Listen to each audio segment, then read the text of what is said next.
ሶስቱም እኩል በህብረት ተባብረው ፈጠሩ የሚለውን ነገር ያስቀምጣል። ቃል ፈጣሪ ነው ስንል ቃል በራሱ መለኮት ሆኖ ከእግዚአብሔር ተለይቶ ይፈጥራል ሳይሆን የሚፈጥርበት መለኮት የሚፈጥርበት እግዚአብሔር አብ አለ ማለት ነው። ዕብራውያን ላይ ሁሉን ወራሽ ባደረገው ደግሞም ዓለማትን በፈጠረበት የፈጠረ አለ፣ ዓለም የተፈጠረበት አለ። ፈጣሪ የሚፈጥርበት ቃል አለው ማለት ነው። ልክ እኛም አንድን ነገር ተጠቅመን አንድን ነገር እንደምናደርግ ማለት ነው። እጃችንን ተጠቅመን የሚወረወረውን ነገር እንደምንወረውር፣ እጃችንን ተጠቅመን እንጀራ ጠቅልለን እንደምንጎርስ፣ ልክ እንደ እጁ የሚቆጠር እንደ መሳሪያ የሚቆጠር ቃል ያለው አምላክ ነው። ቃሉን እያወጣ እሱ ብሎአልና ሆኑም ይላል። ተናጋሪ አለ፣ የተነገረ ቃል አለ ማለት ነው። ተናጋሪንና የተነገረውን ቃል ለያይቶ ማስቀመጥ አይቻልም። አንድ ፈጣሪ አንድ እግዚአብሔር አለ እንጂ ሥላሴ ተባብሮ አንዱ እጁን የያዘ አንዱ እግሩን የያዘ እንደዚህ አይነት በህብረት የተሰራ ነገር የለም። በህብረትም የሚሰራ አምላክ የለም። እኔ ሁሉን የፈጠርኩ ሰማያትን ለብቻዬ የዘረጋው ይላል። ከእኔ ጋር ማን ነበረ እያለ እግዚአብሔር ራሱ ይጠይቃል። ብቻውን እንደፈጠረ ይናገራል። አንድ ፈጣሪ አለ። የፈጠረበትን ነገር አካል አድርጎ የፈጠረበትን ነገር ፐርሰን አድርጎ መረዳት፣ ይሄንን እግዚአብሔር የወጣ ሁሉ እግዚአብሔር ይሆናል ማለት ነው። በዚህ መሰረት ፍቅር ከእግዚአብሔር ነው፣ ርኅራኄ ከእግዚአብሔር ነው፣ ምሕረት ከእግዚአብሔር ነው። ከእግዚአብሔር የወጣ ሁሉ እግዚአብሔር ከሆነ ምን በቃ በሚሊዮን የሚቆጠር እግዚአብሔር ሊፈጠር ይችላል? ለምን ሶስት ብቻ ይሆናል? እና ቃል ከእግዚአብሔር ስለወጣ እግዚአብሔር ተነጥሎ በራሱ አካል ፐርሰን አይሆንም። በቃ ቃልና እግዚአብሔርን መለያየት አይቻልም። መንፈስንና እግዚአብሔርን መለያየት አይቻልም። ምንጩ እግዚአብሔር ነው፣ ሰሪው እግዚአብሔር ነው። የሚሰራው ግን በቃሉና በመንፈሱ ነው። ፈጣሪ አንድ ነው።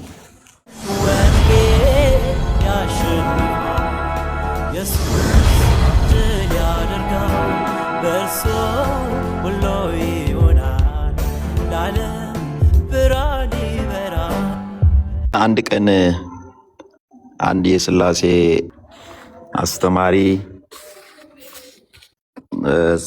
ሲናገር የሰማሁትን እዚህ ጋር ላንሳና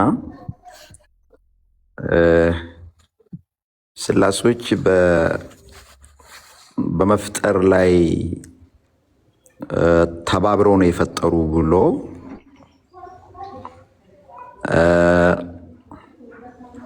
ወደ ዳዊት መዝሙርና ወደ ዘፍጥረት ሄዶ ከሁለቱ ክፍል ሥላሴዎች በመፍጠር እኩል ተሳትፈዋል የሚል ሐሳብ አስቀምጦ ከዛ ከመዝሙረ ዳዊት 33 ቁጥር 6 ጠቅሶ በእግዚአብሔር ቃል ሰማዮች ጸኑ፣ ሰራዊታቸውም ሁሉ በአፉ ውስጥ ትንፋስ አለ ማለት ነው። እዛ ጋር ቃሉ ከእግዚአብሔር እንደወጣ ይጠቅሳል፣ ያምናል። መንፈስ ቅዱስም ከእግዚአብሔር እንደወጣ ያምናል። ከዛ ወደ ዘፍጥረት መጥቶ እግዚአብሔር ሁሉም በቃሉ እንደፈጠረና የእግዚአብሔር መንፈስ በውሃ ላይ ሰፎ ነበር የሚለውን ጠቅሶ እዚህ ጋር ሶስቱም እኩል በህብረት ተባብረው ፈጠሩ የሚለውን ነገር ያስቀምጣል ማለት ነው። እና እዚህ ጋር አንድ ፈጣሪ ነው ያለው መጽሐፍ ቅዱስ የሚነግረን። አንድ ፈጣሪ ነው ያለው። ያ ፈጣሪ በምን እንደፈጠረ ነው የሚነግረን ማለት ነው። አንድ ፈጣሪ ነው ያለው፣ እሱም እግዚአብሔር አብ ነው። ፍጥረታትን የፈጠረው በቃሉ እና በመንፈሱ ነው የሚለን። መንፈስ ባለቤት አለው፣ ቃል ባለቤት አለው። እግዚአብሔር አብ ግን ባለቤት የለውም። የማንም አይባልም። እሱ ሁሉ የሱ ነው። መንፈስ ቅዱስ የሱ ነው፣ ከሱ የሚወጣ ነው። ቃል የሱ ነው፣ ከሱ የሚወጣ ነው። ሰውነትም የሱ ነው። ቃል ስጋ እንዲሆን ያደረገ እሱ ነው። ስጋን ያዘጋጀ እሱ ነው። ሁሉ ከእርሱ በእርሱ ለእርሱም ነውና ተብሎ ሮሜ 11:36 ላይ እንደተጻፈው እሱ የሁሉ ምንጭ ነው፣ ግን እሱ የማንም አይደለም። አባት የለውም፣ ባለቤት የለውም፣ አስገኝ የለውም። አንዱ እግዚአብሔር አብ ማለት ነው። ሰራ። በምን ሰራ? በቃሉና በመንፈሱ ሰራ። በምን ሰራ? በስጋ ከተገለጠ በኋላ በሰውነቱ ሰራ። በስጋውና በደሙ ሰራ። ዲያብሎስን ቀጠቀጠ፣ ኃጢአትን አስወገደ፣ ሞትን ሻረ። በምን? በልዩ ሞት፣ በስጋው ሰውነት ሞት ማለት ነው። ስለዚህ አንድ ሰራተኛ አለ።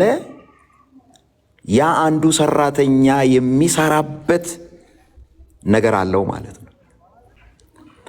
አሁን ቃል ፈጣሪ ነው ስንል ቃል በራሱ መለኮት ሆኖ ከእግዚአብሔር ተለይቶ ይፈጥራል ሳይሆን የሚፈጥርበት መለኮት የሚፈጥርበት እግዚአብሔር አብ አለ ማለት ነው።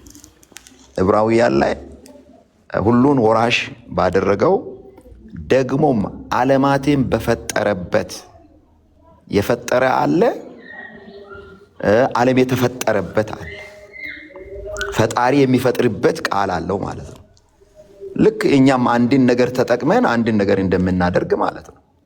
እጃችንን ተጠቅመን የሚወረወረውን ነገር እንደምንወረውር፣ እጃችንን ተጠቅመን እንጀራ ጠቅልለን እንደምንጎርስ፣ ልክ እንደ እጁ የሚቆጠር እንደ መሳሪያ የሚቆጠር ቃል ያለው አምላክ ነው። ቃሉን እያወጣ እሱ ብሎአልና ሆኑም ይላል። እሱ ብሎአልና ተናጋሪ አለ፣ የተነገረ ቃል አለ ማለት ነው። ተናጋሪንና የተነገረውን ቃል ለያይቶ ማስቀመጥ አይቻልም። ይሄ ማይታሰብ አስተሳሰብ። ስለዚህ አንድ ፈጣሪ አንድ እግዚአብሔር አለ እንጂ ሥላሴ ተባብሮ አንዱ እጁን የያዘ አንዱ እግሩን የያዘ እንደዚህ አይነት በህብረት የተሰራ ነገር የለም። በህብረትም የሚሰራ አምላክ የለም።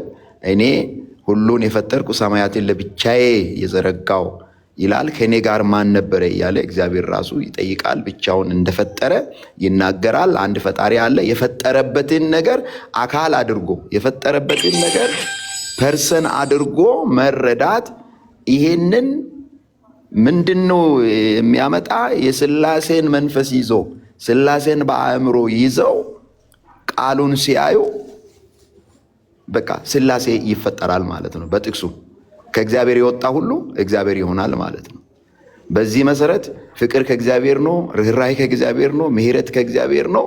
ከእግዚአብሔር የወጣ ሁሉ እግዚአብሔር ከሆነ ምን በቃ በሚሊዮን የሚቆጠር እግዚአብሔር ሊፈጠር ይችላል? ለምን ሶስት ብቻ ይሆናል?